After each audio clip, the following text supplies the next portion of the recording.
Eyes on Longmont, offering a diversity of topics about our community that will inform and entertain you. We invite you to sit back and enjoy this edition of Eyes on Longmont.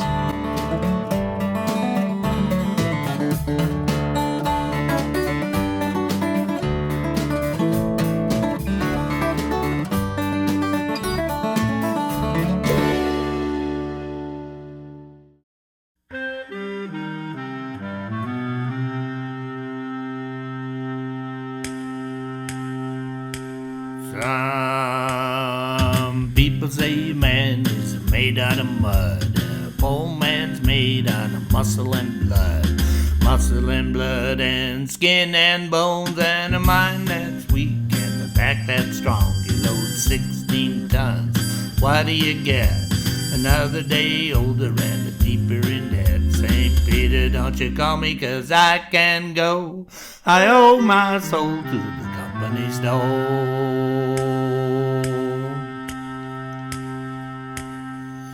I was born one morning, it was drizzling rain. Frightened and trouble, our my middle name. Was raised in a cane brick by an old mama line. Ain't no hot woman make me walk the line. Load 16 tons, what do you get? Another day older and deeper in debt. St. Peter, don't you call me, 'cause I can go. I owe my soul to the company store. I was born one morning and the sun didn't shine. I whacked up my shovel and I walked to the mine. I loaded 16 tons of number 9 coal, and the straw boss said, well, bless my soul, you load 16 tons, what do you get? Another day older and deeper in debt. St. Peter, don't you call me, 'cause I can't go. I owe my soul to the company store. Coal mining was the most important industry in Colorado around the turn of the century, the late 1800s, the early 1900s.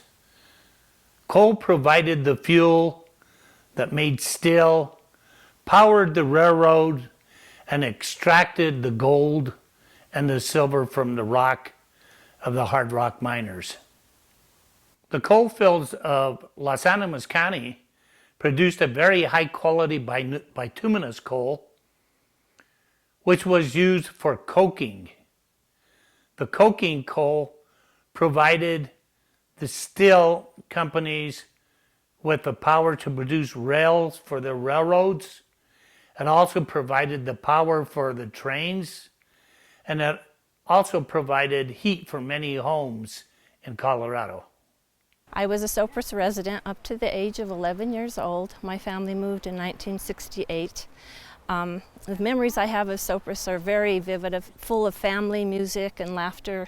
I know that Sopris was developed by Elbridge Sopris, who came as a Colorado volunteer in the early 1800s, and then he was in the Civil War and traveled again through the mountains and noticed outcroppings of coal. So he decided to go in partnership with a man named Don Francisco Gallegos, and together they were going to produce coal. In the meantime, they got an offer from, I believe, the Denver Coal Company, and then sold the land, and from there the company went to Colorado Fuel, CF&I.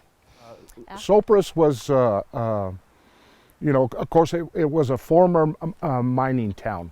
There was actually two parts to it. There was a coal, when coal was discovered or started mass production in the late 1800s, there was 3 coal companies that developed mines around the area, and the mine that was developed here was developed by Colorado Fuel and Iron. They worked the Sopris mine, and then when it closed, they went to the Frederick mine up the road, and then that eventually closed, and a lot of them still worked at the Allen mine.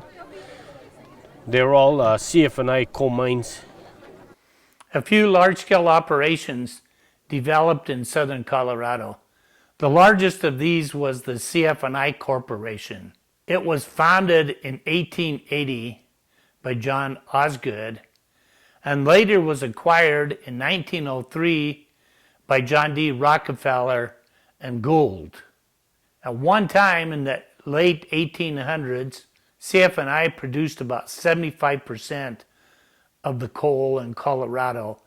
And by about 1906, CF&I employed over 10% of the people that lived in Colorado, and these people were dependent upon this organization for their livelihood.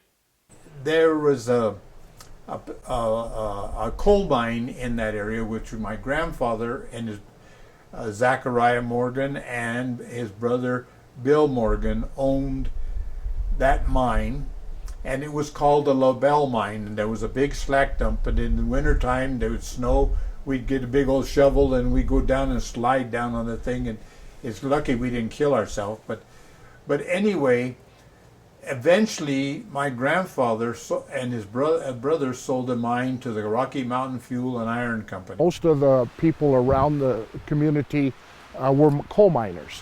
They worked mainly at the Frederick mine or the Valdez mine up just on the other side of the river, Segundo. That mine shut down in the end of '59. And so there was as a young person living there at the time, there was a lot of people that had to leave the area and leave Sopris just because their dads had lost their mining jobs there. There was another mine up what we called up the river, called the Allen mine. Some miners there, but most of the miners from the Allen mine at that time got jobs. They came from Morley, and they were the miners there because the Morley mine closed before the Frederick mine. So that mine closed, like I said, at the end of '59, and so from there, it was a change of community. I lost some close friends. Sopris was founded by a lot of immigrants, basically, that immigrated to the United States to work in the coal mines. That was a better living than where they came from.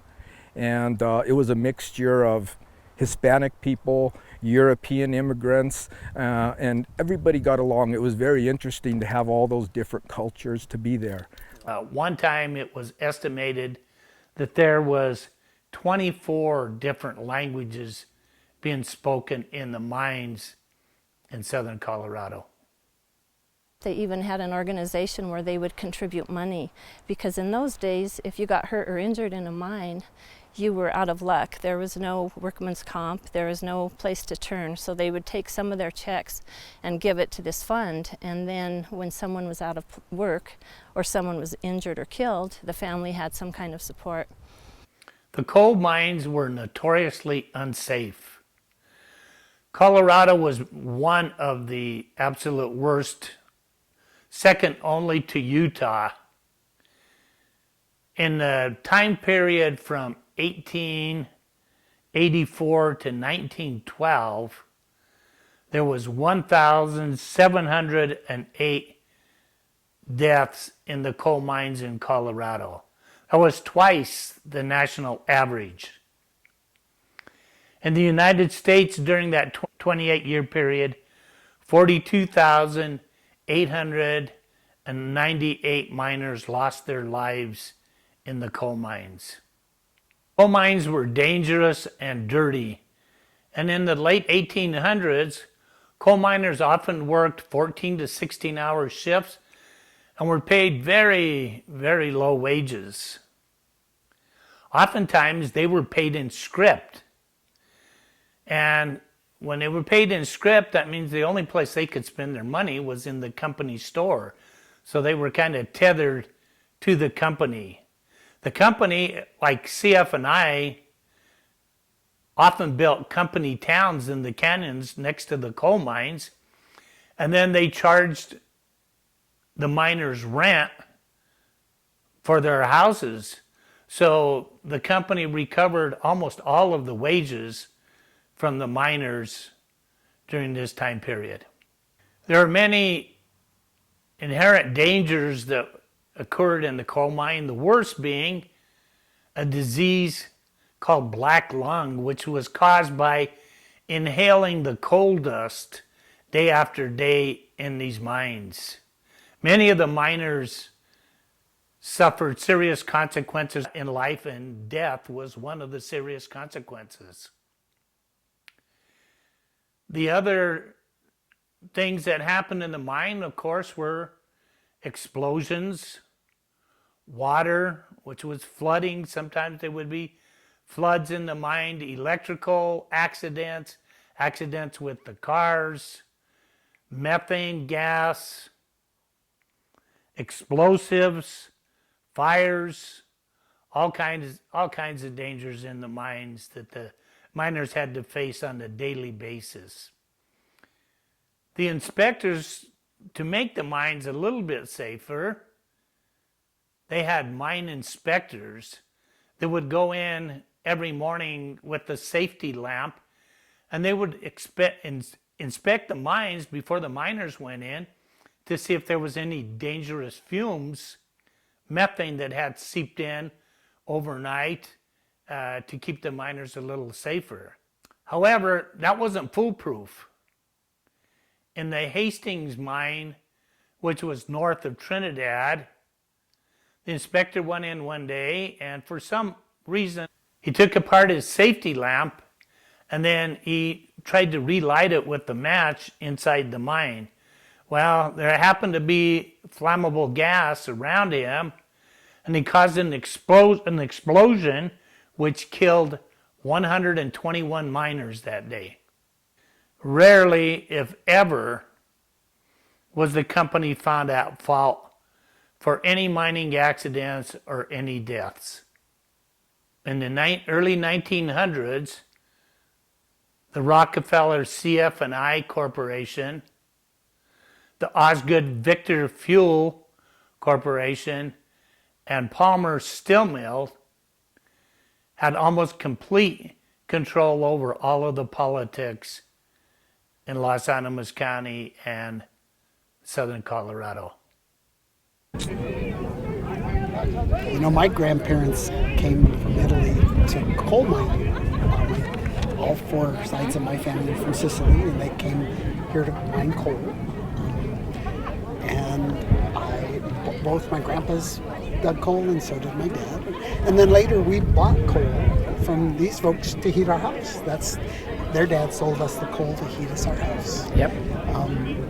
Yeah, so we stayed in the coal business. Darn, that was not good. My grandpa, right. Back age, you mean? What year? Oh, wow. Jeez, I don't... Probably back in the 19... Had to be, you know, those folks were probably born in the 1880s. At least, so they had to come in the 1900s. Yeah. From Sicily. From Sicily. Yeah, from Sicily. Yeah. And they somehow or another there was some sort of a network. And they had somebody who would sponsor them, and they knew that they could come here and get a job. My grandfather Ferry, he started first coming over to the United States in 1880, and he would go back to Italy and bring a lot of people back with him to get and to sponsor them so that they could work in the area. And he did that all the way up until 1900. Dad was a coal miner, worked 30 years in Frederick Mine at Valdez. It's about 12 miles west of Trinidad. And I always wanted to be a coal miner. He'd have the lunch buckets were about that big, and the bottom carried the water and the top was in their lunch. And he'd always bring me something in his bucket back home. So I'd go in the coal shed, because we had coal stoves, and I'd break lumps of coal with a sledgehammer. And I put a big plug of raisins in my mouth to pretend like it was chewing tobacco, because all the coal miners chewed tobacco, or most of them did.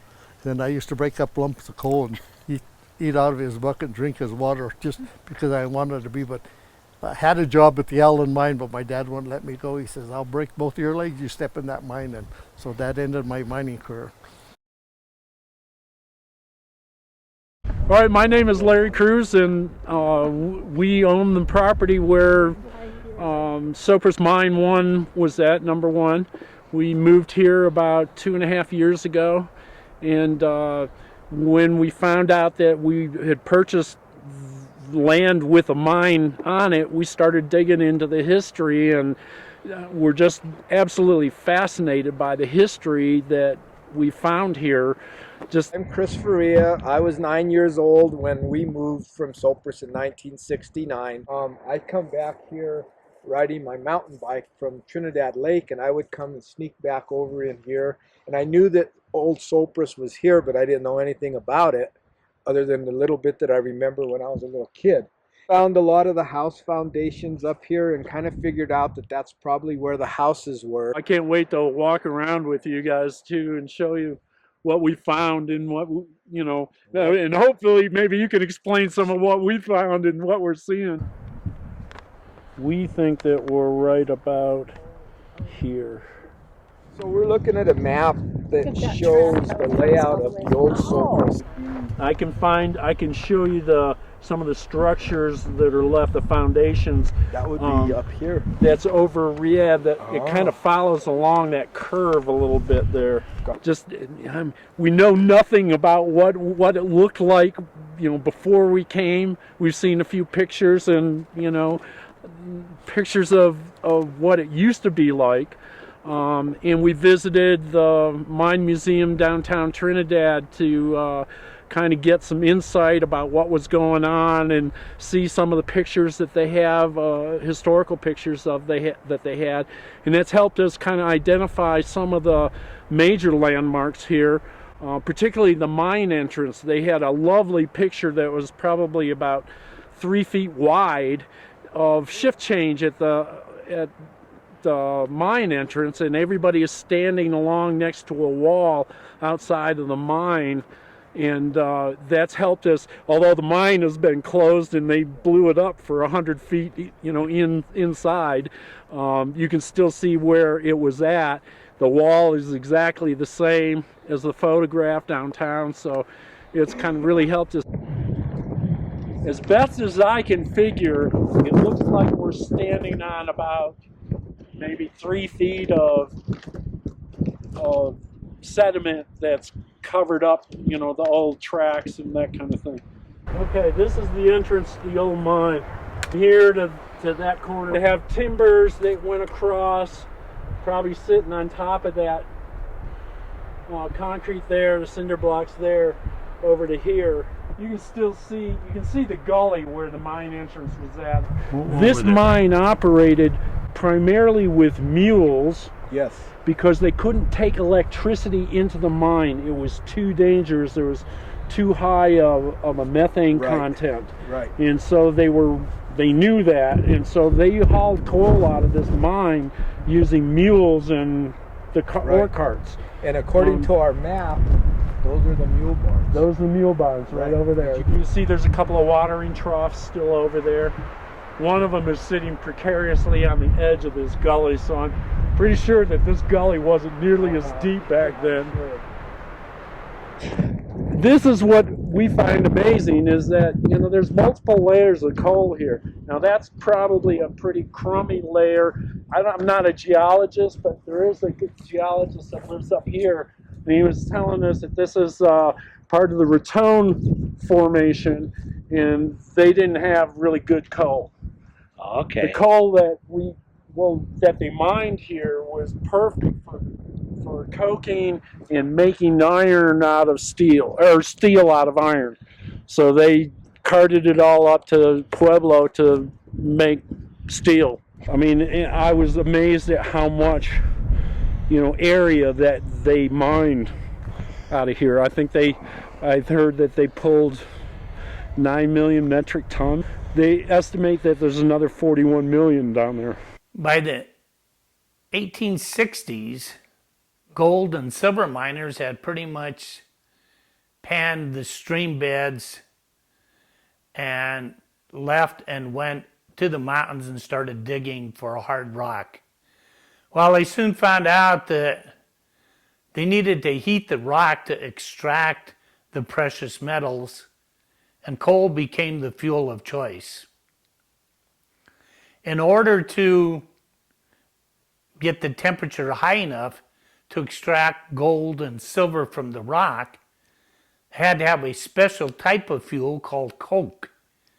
So the coking coal was burned in the coke ovens for several days with very, very little oxygen until it turned into coke.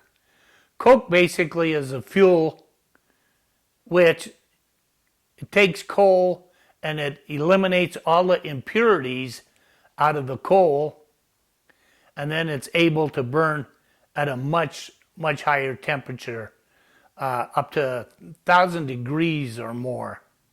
In the 1880s, coke became even more important as it started to power William Palmer's steel mills in Pueblo, and it was used to produce steel for the ever-growing steel industry. By 1917, Colorado had 238 coal mines. They were pretty evenly divided between CF&I, the Victor Fuel Company, and Rocky Mountain Fuel Company.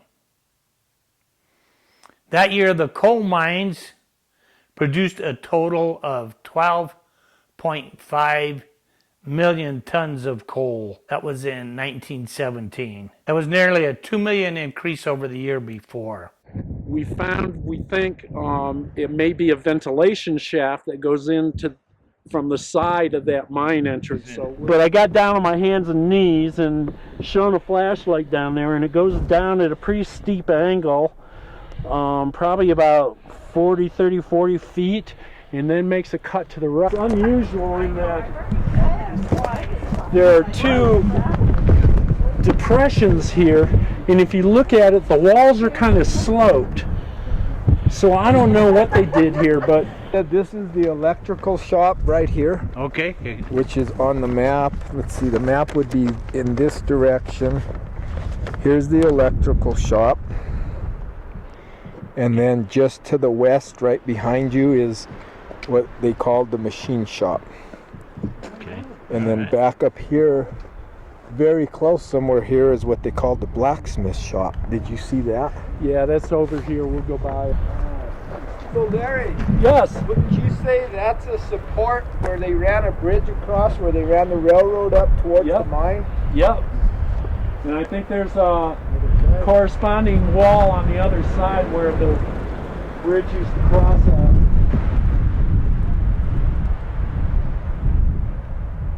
Kind of a bridge foundation maybe on the other side with the gully there. There are some concrete buildings that still, complete buildings. I'm guessing because of their concrete roof and everything else, maybe that's where they stored dynamite at or something, away from, the people's houses. You can tell that this one is built to last for whatever reason. Concrete roof, reinforced with metal cable. It's amazing how everybody had dynamite. We had dynamite in our garage, did you? Yeah. My dad, don't play in that box. Well, that's with those dynamite sticks. Oh man. We were about right in the middle of the ones that moved. And to think, you lived through it. Like riding a bicycle without a helmet. Yeah.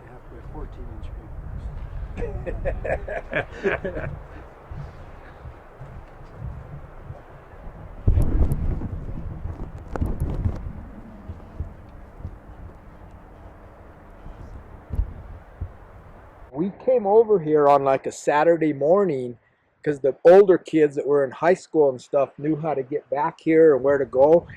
Mine number 2, I still remember it was open. It was like you could go in it.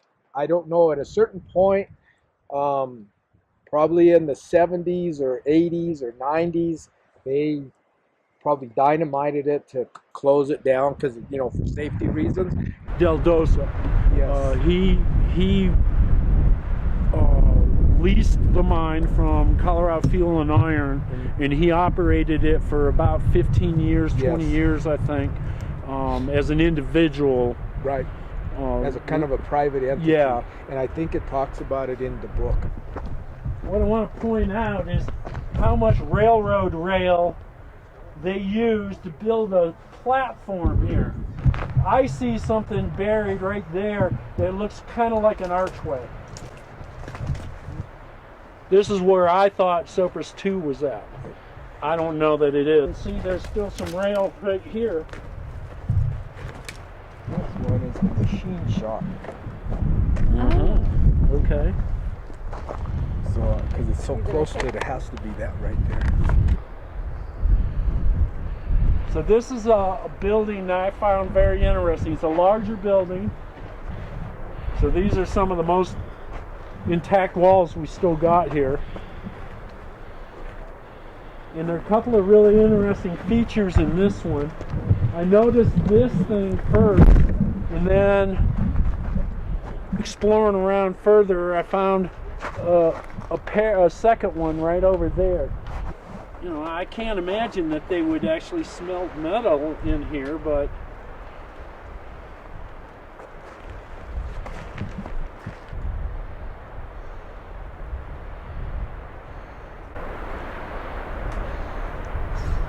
just amazes me. They didn't have the benefit of heavy equipment like what we're used to. And to think about how all of this concrete had to be hauled up here pretty much by hand, you know. I have no idea how they got their water up here. I don't either. If they pumped it, I don't think it came from above. It holds a lot of water, that's for sure. I think the Sopris mines were some of the very first mines in this whole area.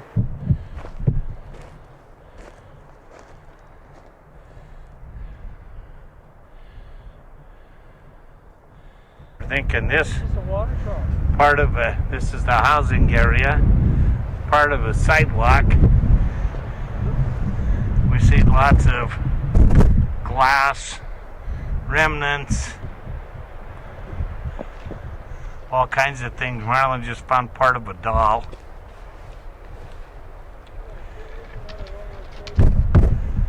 Definitely domestic.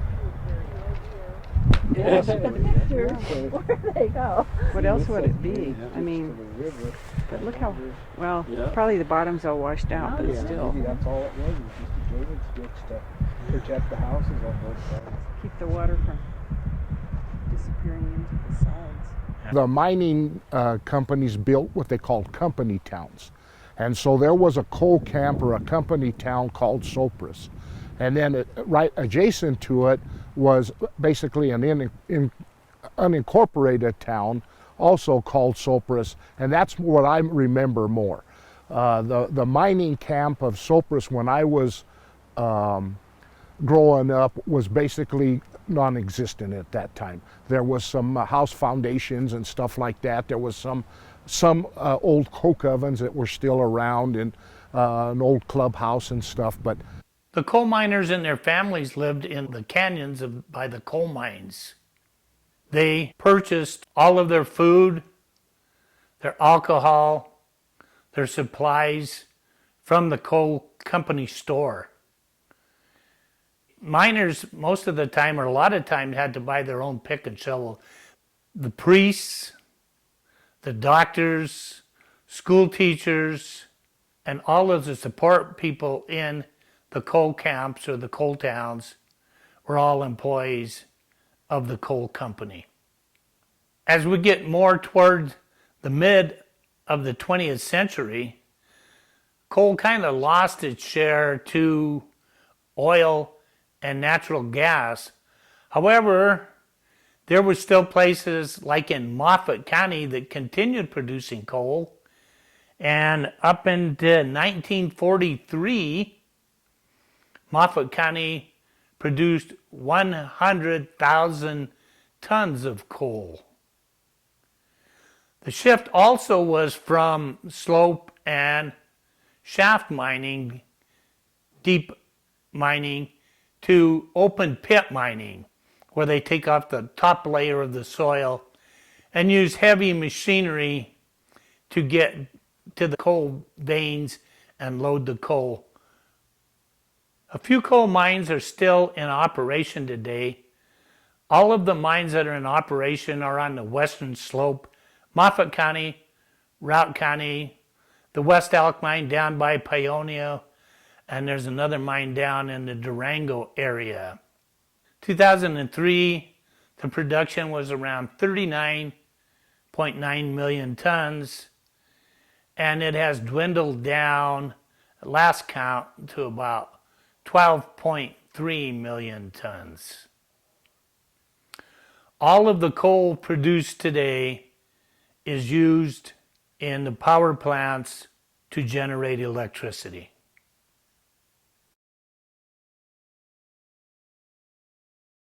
I was born in 1937, so that's like 86 years ago. And so I can tell you a lot about the way we lived in Sopris. Oh, yeah, we were both raised in Sopris. Yeah, I don't think either one of my grandparents could read or write in English. They were very fluent in Italian. I was the last graduating class from Lincoln High School or Sopris High School. I think there were probably 15 in our graduating class. Back when I was born, the kids were born at home, and the grandmas were kind of like the midwife, I guess you would call them. Church was important. We all went to church. We did have a local priest that would come up to our church in Sopris. I remember walking where we lived across the Black Ditch. We walked across the swinging bridge to go to church on Sundays at the St. Thomas Church. I went to the Lincoln School till the 4th grade. Then they closed the school and they start busing us to Trinidad. I hung around with guys that were 70, 80 years old. We'd go pick pinos, go pick chicoria. So I got to know a lot of the old people from Sopris, probably some of the first generation that came here. And then my dad was in the coal business, so he made home coal deliveries. Went to the house, you unloaded the coal, and then you had to go in and you had to eat and you had to have a glass of wine. That was a custom in Sopris. Spent probably the first 14 years of my life here. Behind me is right up here was Carpio Ridge. I remember being up there quite a bit as a kid because there were several ponds up there. They had a lot of bluegill and bass in that belonged to Mr. Langowski. And behind and on the other side of us here was a big slack dump. At one time, when the snows would come, I had a toboggan, and Sal Materano, Jerry Martinez, and myself, we came down the side of that slack dump on that toboggan and hit an arroyo, like to kill all three of us. But we were lucky. We survived that, destroyed the toboggan, but we survived that. I can remember walking home through this meadow here, which was, we've probably been, back in the day, it would have been Mr. Lucia's. We, in the fall, I'd watch to see how many doves there were. And if there were a lot of doves, well, I'd go home and get the shotgun and I'd come out and go hunt at 10, 11, 12 years old. Again, I was 9 years old when I lived there. It was fun. Baseball was a big thing, outdoor things. We didn't have cell phones. We didn't have really good TV reception. We got 3 channels on our TVs back then, and most of them were like watching TV through a snowstorm because it wasn't a very clear TV station. Still remember across the street from us, the Kazalters were one of the first people in Sopris to get a color TV. And it was a big deal. I got to go over my friend's house and watch the Flintstones in color. Yeah, that was kind of cool. And you know, we didn't have indoor plumbing at all. We had outhouses. And so what you do is you take a number 3 metal tub and you put hot water in there, and that's how you took your bath. You know, it just seemed like throughout the day, you know, we'd do our chores in the morning, basically to try to beat the morning or the heat in the summertime. Afternoons, we'd usually, you know, ride our bikes or do some, you know, play. Late afternoon, early evening, just right after supper, we'd get together and usually play baseball. And then about the time it got dark, then we started playing hide and go seek and kick the can. After school or on weekends, all the kids would get together at the school grounds, and we'd have baseball games. We used rocks for our bases. We had balls that were torn up. We would get tape from the miners' dads and retape the torn up balls because we just didn't have a whole lot of baseballs to use. I had a baseball. I never got to play. The big kids played. I was just a little 9-year-old kid, 8-year-old kid. But one day I had a brand new baseball. So I brought my baseball down to the lot. Our schoolyard was our baseball field. And I said, I have a brand new baseball. If you guys let me play, we could use my baseball. And the baseball only lasted for a little while because our first grade windows were back behind home plate, and one of the guys threw my baseball through the first grade window. And so Monday morning when I went to school, there was my baseball sitting on my teacher's desk with a broken window down below me. There's no way I could have said that was my baseball because I would have got in trouble. Sopris was probably 30, 40 years behind time. And I mean, being raised with the old people, they were never in a hurry. They still had a car that was 30 years old and maybe it had 10,000 miles on it. There was some people in Sopris that were, kind of characters. Butch and Jasper and I were sitting there by the school, and somebody, and I think it was Butch's idea, said, maybe we ought to go do a UFO up on top of LHS. And because UFOs were big at that time, they were a big deal, right? And I told Butch, I said, my dad has some old railroad flares, and maybe we could do something else with them. If we could find some M80s, and it was just one of those things. And so I went in my dad's garage and I took the railroad flares. We had 3 or 4 of them, and Jasper ran home and got some coffee cans, and we filled it full of gas, and we had some gunny sacks.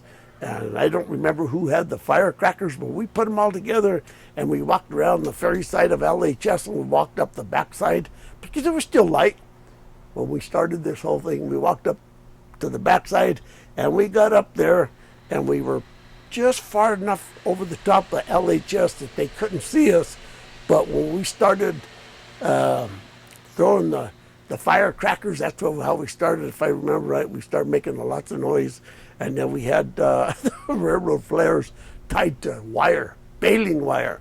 And one guy was swirling these railroad flares around in a circle, and Jasper was lighting rocks on fire that had gunny sacks tied them, and he was throwing them in the air, and we were all setting firecrackers off, and before you know it, you could just see all the lights in Sopris, the porch lights. By this time it was dark, but all the porch lights start coming on, and it started getting scary. And then we ran out of flares, we ran out of gas, we ran out of M80, so we walked the line down, and people were out everywhere in Sopris just talking about UFO up on LHS. And there were some people, and I don't remember who, that were out there with their shotguns. She lived down by the playground, and she was kind of infamous for baking pizzas and fresh bread on Friday afternoons. So that aroma would always float over to the school when kids were out for recess. And if you went over Grandma's house, she'd feed you every single time. If we were always in the foothills and we just lived up there and we wander up there. I don't think there was a weekend or afternoon that went by that we weren't up in the hills behind the house. Our house was right below LHS, so myself, Ricky Vaselio, my sister, some of the Cazalters, we spent our life up on that mountain just playing up there. We used to have a horse we turned loose all over Sopris. We would just go catch him and ride him and then turn him back loose. He'd go to everybody's yard and visit. It was just a real fun place to grow up. Girlfriend Judy Moderano and I used to run all over camp together, went to school, and people just looked out for you. You know, your horse is over here, or I saw your sister somewhere where she shouldn't have been, and that kind of thing. Born and raised in Sopris, Colorado. My best experiences about Sopris, including winemaking, living next to the school, having chickens and rabbits, and playing in the field. Actually, it was right in front of our front door. We left Sopris when I was around 10, going on 11 years old, so I was fairly young. My dad owned a bar in Sopris, the Frontier Tavern, and I acquired a lot of names from different customers that he had. Santiago, Sylvester. They said I was a holy nightmare up there, but I don't know about that. We'd play marbles outside, play with little Tonka trucks, play baseball games, basketball. I can remember we used to help my dad in the tavern clean up on Sundays, mopping the floors, cleaning up. I can remember lighting fireworks and M80s and cherry bombs and all that. I'm just like maybe 8 years old at the time. The Piedmont Tavern.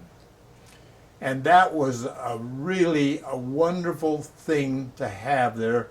It was a converted CF&I store where people would buy groceries and clothes and whatever. And Catherine McKinnon and Tony McKinnon, the husband and wife, bought that place and they made it into a tavern. It was a community meeting place. And I can sit here and remember that they had a big pot belly stove, coal stove there that would heat the place, because that place was big. To the right of that, where it was called the dance hall, and they would have the dances every so often. They have a band come in and play. It was a really nice place to take your kids because it was really a nice family meeting place. And church at St. Thomas was at 8 o'clock. And the big meal was at noon, or a little bit later than at noon. And then everybody, around 2, 3 o'clock in the afternoon, everybody congregated at Catherine McKinnon's tavern. And the kids would run around, we'd play. The men would not be outside, they'd be playing bocce, or they'd be pitching shoes, or they'd be playing mora. And I tell you what, some of those mora games, boy, they could get pretty spirited, because whoever the losers were, they had to buy the beer. A game called mora. We used to go to the Big Six. We would go play for hours, and we play for beers or stuff like this, but that was really great entertainment. Bocce ball. What they would do is they go to a place called Dona's, the Silver Dollar Bar. Each town, like there was Valdez, there was Sopris, there was Aguilar, there was Kaler, New Mexico, and Dawson, New Mexico, and they had a men's baseball teams.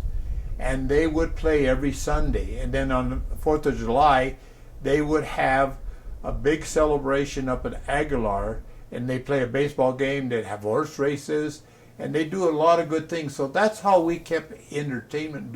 And my mom was known for candy apples. Yes. She would make over what a 300, great memory. if not more, candy apples For Halloween. for Halloween, made out of And Caro syrup. And they were red candy apples. It wasn't caramel apples. They No, were red apples. they were red. Caro syrup. And they weren't cinnamon apples. No. They were red Caro candy syrup. apples. Yeah. Wonderful, wonderful. Yeah. And then we got to tip over everybody's porta potties. Yes, Oh, we did. had horses. We used to ride our horses all in the streets. Everybody rode their horses. They taught us all to ride. Yep, true. That's how I learned to ride a horse. Yeah. Built by the CF&I. It was Clubhouse, it was called. It was a recreational thing. And it really was a nice building, and we spent a lot of time, the adults and kids spent lots of time there, because it was a two-story building, by the way. The upper story was smaller than the bottom part, but they had meeting rooms up there, and that was where the famous Red Men and the Pocahontas, the Red Men Fraternal Organization for the men and the Pocahontas for the women. And that's where they had all their meetings. Then also, they would have a roller skating rink. They'd rent roller skates, and we'd go on the basketball court and roller skate. And then in that same area off to the left was the gym, and that gymnasium was not very big. And now I'm talking about my age again, we had wooden backboards. We didn't have glass backboards, we had wooden backboards to play basketball. And it was very small court, and on each side they had one single bench where people could sit there with their legs tucked in so that they could watch the game, and part of their legs was sticking over in part of the court. But as we were playing, as boys we were playing there, we had to be careful because they had radiator heat there.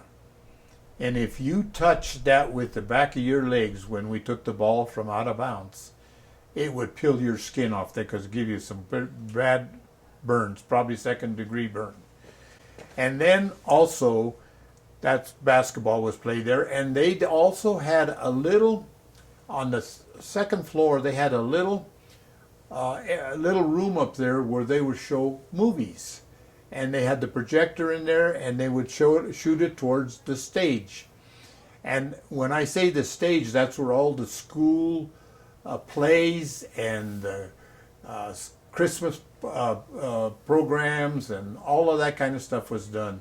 So that was a really miniature YMCA, I guess is what you would call that.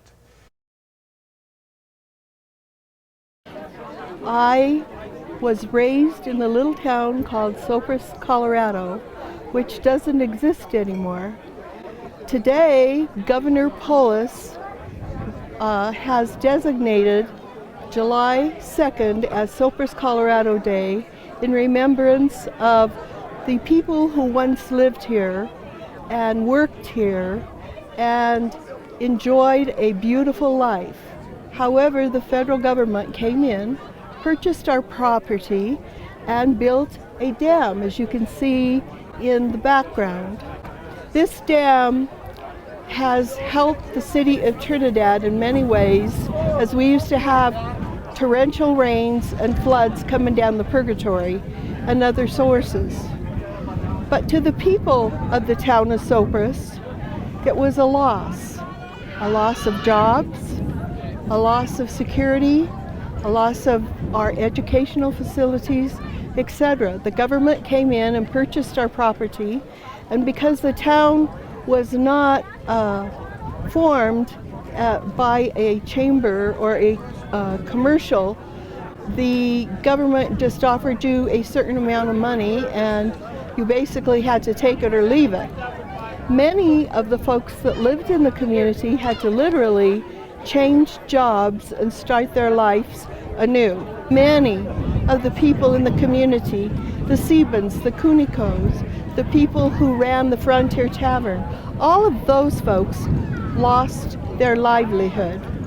When they decided, which is a waste of money, built that Sopris Dam, that was the most devastating thing that happened to that town. In fact, my mother health went pretty bad after that because she was so upset and depressed. Well, they come from Europe and other places, and this is the only place they knew home. And a lot of the old people didn't want to leave. A lot of them didn't leave, they died. My memories of leaving Sopris were really sad. My brother bought us a horse, and I had a little goat that he had won in a card game. And it happened that the day they came to pick up my horse, was late for school. And so that was very sad for me. And I remember feeling sad that my aunts and uncles weren't next door, that our best friends were scattered. And as a child, I was very uneasy about starting school in Trinidad. Sopris was small. Trinidad to me seemed enormous. I was only 11. But it was just a sad, sad time for me in my life. Other people that have left their hometowns have places to go back to. Our little town is underneath Trinidad Lake, and so it was very sobering for me. the older generation that was in Sopris 52 years ago is no longer here for the most part. I'm very proud to say I lived in Sopris until I was 9 years old, and I hoped I could pass that on to my kids. I wish we had 100 Sopris right now. Well, it was a neat town. I wished it was still here just to eat, even if I wasn't there, just to go up and visit.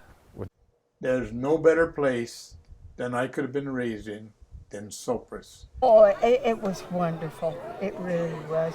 There just wasn't another place like Sopris. We just loved it. We loved Sopris. And I was very, very sad when we had to leave here. But I'm very happy that we were fortunate to live here. I work from dawn to dusk with a pick and shovel in my hand, gold dust, methane and water fill up my body with pain. I wish I would be treated as good as they treat my mule. I think I have a case of the old gold miner's blues. Rail, rock, and timber use up all my time. I need to do the dead work before I can find the vein. I just want to shovel gold so I can earn my pay. I think I have a case of the old gold miner's blues.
Work from dawn to dusk with a pick and shovel in my hand, gold dust, methane and water fill up my body with pain.